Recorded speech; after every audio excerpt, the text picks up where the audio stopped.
Good morning সবাইকে। চলে এলাম স্নান টান করে, ঘরের কাজকর্ম সেরে এবারে যাব নিচে, দেখব যে কি বাজার আনা হয়েছে আর কি রান্না হবে।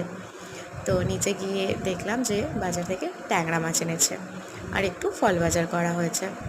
ডিম ভরা ট্যাংরা খেতে ভালোবাসো তোমরা জানাবে, আমাদের তো ভীষণ প্রিয়। তো আজকে ট্যাংরা মাছ পেঁয়াজ রসুন দিয়েই করব, এটাই বেশি ভালো লাগে আমাদের পেঁয়াজ রসুন দিয়ে। তো চলো দেখানো যাক। ফল বাজারটা একটু গুছিয়ে নিলাম, তো তারপরে এবারে যাব মাছটা রান্না করতে।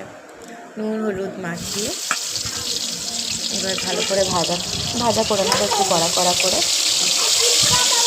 মাছটা ভেজে নিয়ে এবারে কড়াইতে পেঁয়াজ রসুন সব একসাথে দিয়ে দিলাম। আপনারা চাইলে আলাদাও করতে পারেন, আমি একটু তাড়াহুড়োর জন্য আর কি শর্টকাট।